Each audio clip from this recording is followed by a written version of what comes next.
Number 1. When I was younger, I spent a good portion of my time chatting online to friends and strangers in chat rooms.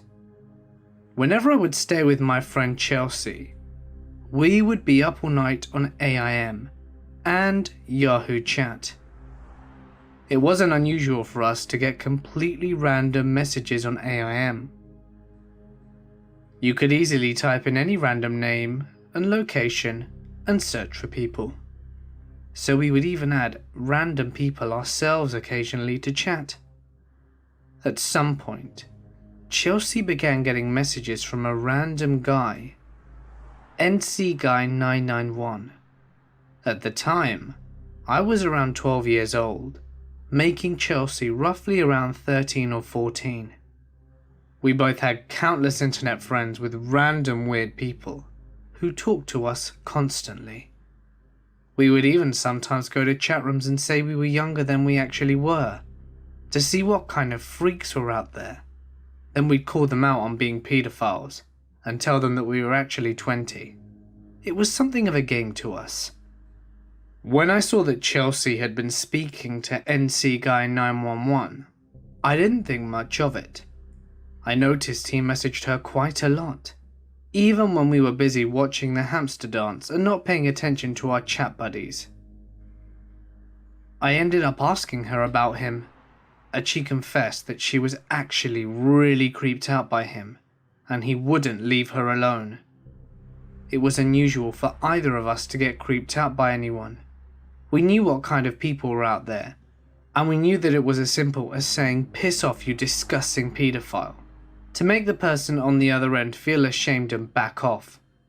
However, this guy managed to get into her head. They started talking innocently enough. He randomly messaged her on AIM and said that he was visiting his niece and looking for people to chat to, since he was often home by himself whilst the family were at work and school. We thought that NC Guy meant nice guy, but it was North Carolina, which is where he was from. We both loved talking to new people, so Chelsea jumped at the chance to speak with him. She was suffering from depression at the time and had very low self-esteem and had been cutting herself. She got talking to the guy so much out of boredom that she ended up confiding in him late at night.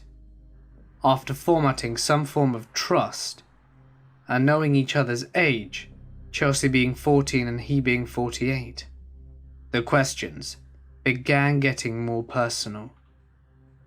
He would ask her if she'd ever had a boyfriend, what bra size she wore, and if she touched herself. Any other time, she would have told a person like this to go kill themselves. I wonder why she hadn't. I added the guy myself so I could find out what was going on with him. It didn't take the guy very long to start with his perverted questions towards me. Unlike Chelsea, I went off on him and told him what he's doing was illegal and disgusting.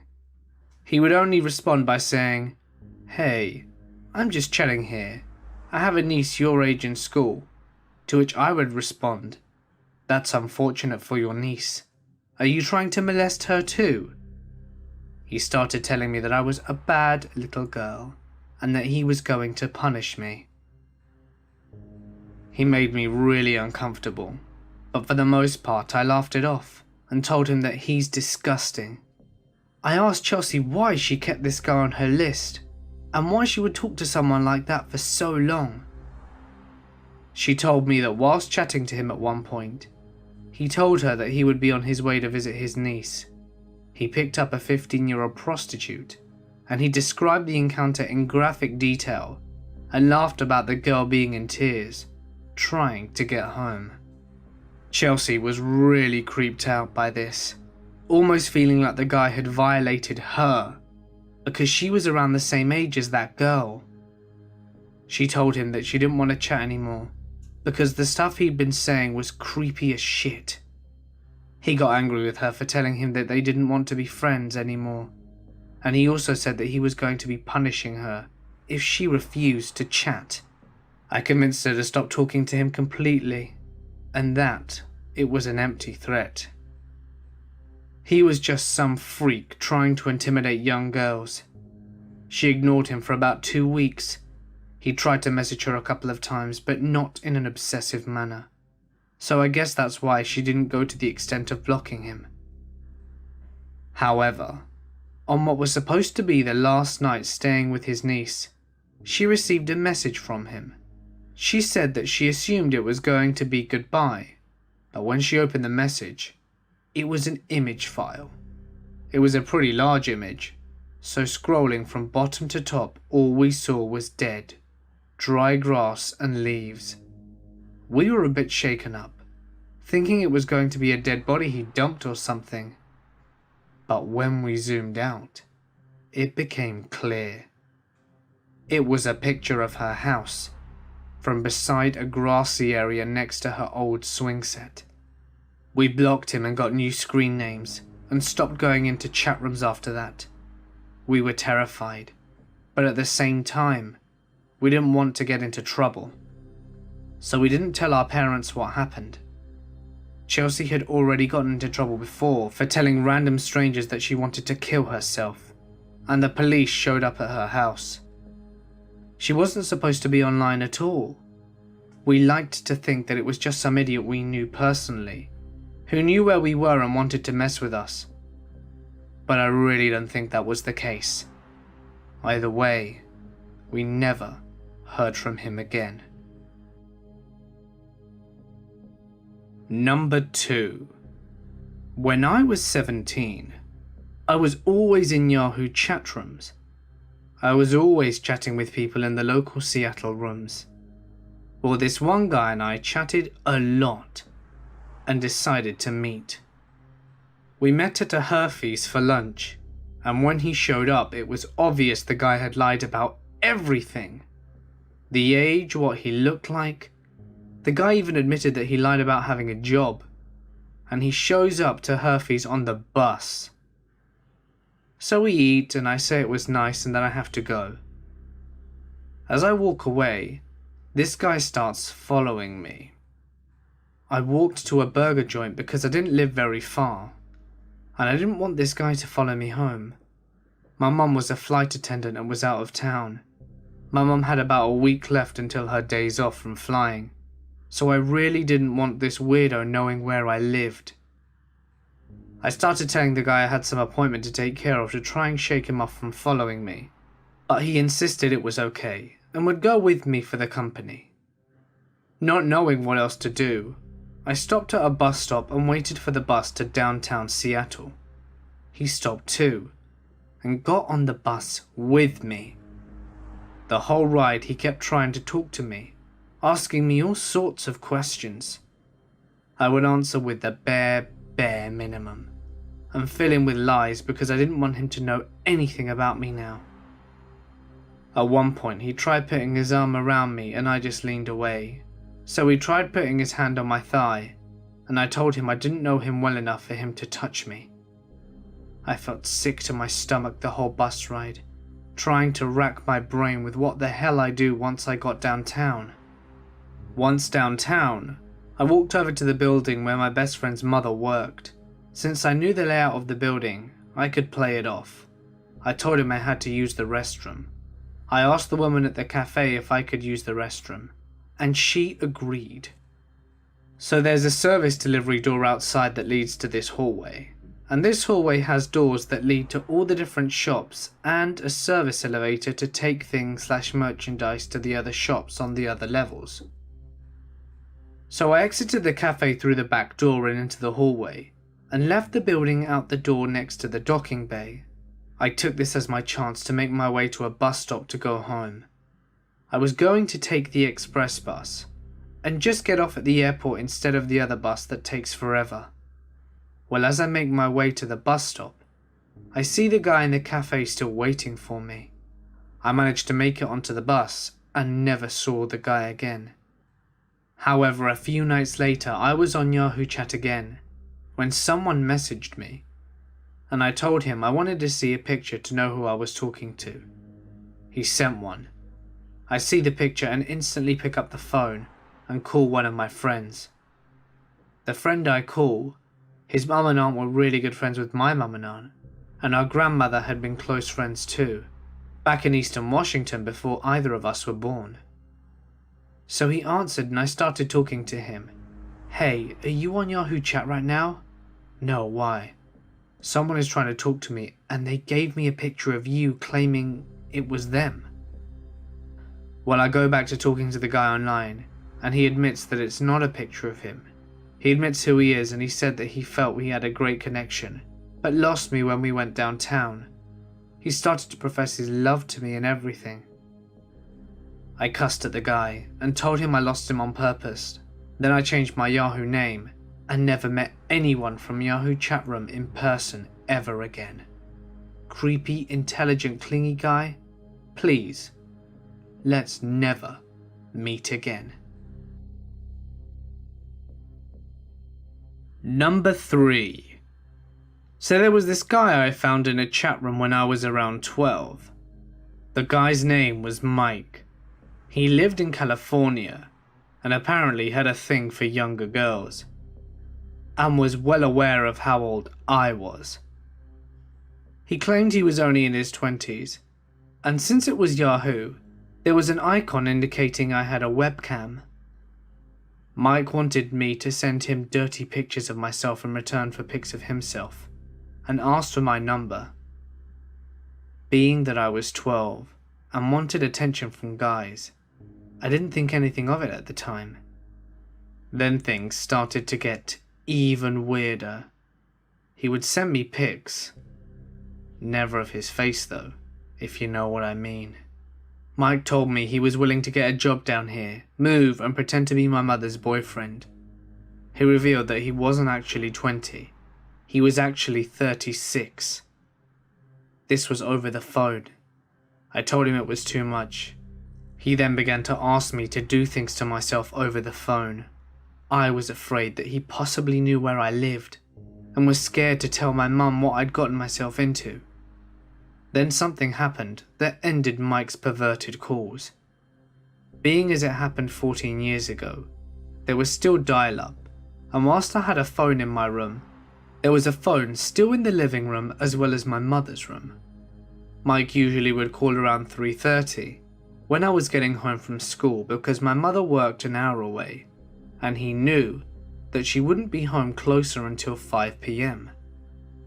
Well, he called and I answered, and my mum ended up coming home early and needed to use the phone. I did not tell her I was already on it, so she picked up the phone and heard the things that he was saying to me, and she said, "Excuse me, who is this? Do you realize that the girl you are talking to is only 12? He hung up and never called back.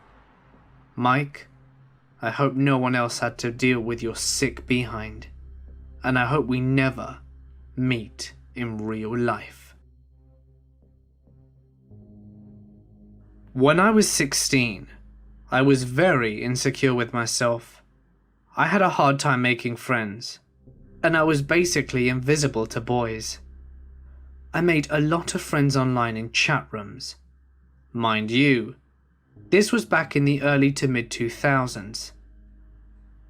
It was during the summer, and I was staying with my sister to watch her kids because she broke her foot at a carnival, and my 2 nieces and nephew were a huge handful for her. So I got to stay up all night and use the computer. It was pretty lonely because I'd just moved from my old house following the divorce of my mother and stepfather, and couldn't really hang out with my friends for a while because of the situation. I spoke to a few guys, even video chatted a few times, but it was all pretty innocent. Until I met a guy from California. He wouldn't tell me his age and wouldn't even send me a picture, but I got the impression that he was an adult because he told me that he had his own apartment. He claimed his camera was broken. He also had tried to talk to me into coming out to visit him. He told me he would get me a ticket and that we could meet. He told me that I would have the time of my life and that we could do things together. He seemed excited about the fact that I've never been with a boy before. Anyway, after about a week, he convinces me to lift my shirt up so that he can see me. It took a lot of convincing. He was saying things like, "Come on, it's only me." Stupidly, I gave in. I didn't really think much about it afterwards, but I never did it again. I continued to talk to him, but when summer was winding down, my sister didn't need help anymore, so I wasn't at her house or able to use her computer. One day, about 2 weeks before school started back up, my best friend Amanda called and said, "Hey, so I have a question for you. Why am I looking at a picture of your tits right now?" I was completely floored. For a while I didn't even know what she was talking about. I didn't even know what to say. I could only ask her what she meant, and she told me that a random guy had sent her an attachment, and when she opened it, it was me. The guy's screen name was the guy I had been talking to. She'd also apparently gotten calls from other people that were friends, because they'd also gotten the picture. Apparently, this scumbag had hacked me. He got my friends list, and my neighbour got the picture. I know because he approached me about it. He was really nice and understanding about the situation. He had a sister about my age, and felt really protective of me. But oh my god, it was so embarrassing. I begged him not to tell my mother, which he didn't. Amanda had to get into her parents' email profiles because he had also hacked her list somehow and sent it to everyone on her list. Both her parents had emails with the attachment of the picture. They never found the picture though, and we were able to keep it pretty quiet. The only people who knew were my peers. I eventually got online and found about 100 messages from him. I finally messaged back and asked him why, and he said because I hadn't returned his messages. He got mad because I stopped talking to him. I told him that he'd ruined my life, and all he had to say was sorry before he blocked me. He didn't contact me anymore, and he didn't send out the picture anymore. But as far as I know, about 20 or 30 kids I'd gone to school with had all gotten the picture. I was very glad I didn't go to that school anymore. But every time I visited and we went around the town, and I saw people I'd gone to school with, I knew that they knew. They would point and laugh. I was never more glad that I did not have a computer at home. I didn't even use my AIM profile when I visited Amanda's or my sister's house. To the adult man who tried to completely ruin my life when I was in high school, because you felt that I had rejected you, I hope that you got caught somehow, and I hope that no one ever fell for your bullshit again. I hope you went to prison and had all those things that you wanted to do to me done to you. I hope to God we never meet. Number 5. So I grew up as a middle-class suburban dweeb. Middle son in a waspy family in a mostly stable home. Like many such children, I was left to my own devices quite a bit. When the first modem made its way into the house, along with AOL, I was hooked on the chat rooms. That was a pretty momentous occasion for me. Let me explain. I was a sexually precarious child. Before my teens, I was already desperate for it, despite not knowing what it actually meant. There wasn't really an outlet for it though, so it mostly meant me spending huge amounts of time alone in the room, thinking abstractly about the topic. When chat rooms became available, I entered the equation, because it gave me a wealth of people to talk about the topic with, and I was basically addicted. I would lurk in sexually explicit chat rooms for hours on end. After years of being a lurker, casually observing the discourse in the chat rooms, I started participating. Being the internet, it was mostly men, but I was crazed, and there was attention. I began to have pretty lucid chats, leading to cybersex. That was the days before the proliferation of digital cameras, or even scanners, so it was strictly text. I went on for a little while. In the generic hookup-style chat rooms, I'd cyber with anyone who came my way. When they'd inevitably ask for my location, I'd give a suburb about 30 or 40 minutes away from where I really was. Until one day, I remember very clearly I'd been cybering with one guy in his late teens, only a handful of years older than me. When he asked where I lived, I lied, and returned the question to him. He replied that he lived in the suburb that I actually lived in. I confessed my lie, saying that I'd only lied to keep creepers away, and he commended me for the clever idea. And so it got to be that I'd cyber with this guy every couple of days. He'd ask me about phone sex, but I didn't want to get a call on my parents' line. Our sessions turned into discussions of what we would do if we met up. He said he knew the perfect place we could play in his car, and asked where a safe spot could be so that he could pick me up. I mentioned a park that was several blocks away. Things continued this way, strictly in the realm of fantasy for a while. Eventually, though, I started to lose interest. I wouldn't sign on for weeks at a time, then months, and then whenever I did, he would be there, ready to pick up where I left off. I was usually willing to oblige, because it was all just harmless idle fantasy. Years later, I'd all but forgotten about my account. We didn't have AOL anymore, and I'd made a newer account on my AIM. About 5 years after all of this had started, I was moving into my college dorm and setting up my new laptop, when I remembered my old handle and signed back in. It had been years since I'd last signed on. Surely enough, who IMs me first but my old friend? He asks me what I'm up to, and I tell him that I've moved. "Ah, shucks," he replies. "We never did meet up." "Yeah," I said. "Bummer." "It's a shame that date didn't work out." "What date?" I ask. "We were going to meet in Walgreens on your block, but you chickened out." I replied, "Oh, I don't think I remember that." I was racking my brains to recall such an event. There was in fact a Walgreens on my block, but it was relatively new. "We were going to meet in the parking lot, but you drove away before I could talk to you." I assured him he was mistaken, as I hadn't spoken to him since I'd gotten my license. "No man, for real, you were going to meet me in that black Ford Focus with the bike rack and the alien sticker on the back." The room seemed to swim. I felt like I was falling backwards.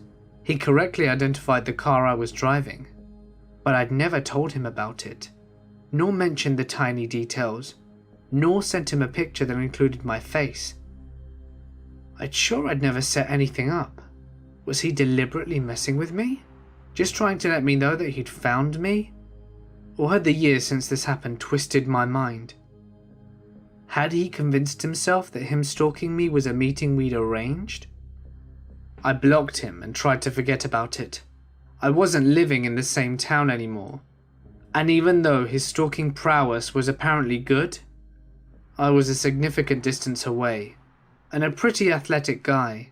If he found me again, I didn't think I'd have much to worry about. I'd nearly forgotten about the whole thing until the other day. This was well over a decade later at this point. My older brother and I were catching up, lamenting getting older. I told him that there was an old member of my graduating class that had already gone to jail for a felony and served his time. This led to a discussion about friends, classmates and such who had been arrested. He led with, "Remember Charles? I played football with him. He was arrested for sexing up kids he met online. Crazy." I looked up the case. He'd been tried and convicted for a slew of sex crimes. He had apparently been using the social sites like Xanga, MySpace and Friendster to meet young boys. He blackmailed and assaulted some of them when they wanted to break it off. The more I read, the more I got a heavy feeling in my stomach. I googled his AIM handle. It wasn't terribly unique. There were similar accounts named on all sorts of sites, which were definitely not him. but one deeper in the results was an account on a rollerblading forum. Skimming this account's post, I was positive it was the same person I'd been chatting with. Clicking the user profile statistics page, the last login was precisely the day before my brother's friend was arrested. At this point, I have more questions than answers. Could it really have been him? If it was it random chance? Did he know me through my brother? Is that how he was able to put a face to a name? Was he waiting in my neighborhood on purpose? Or was it coincidence?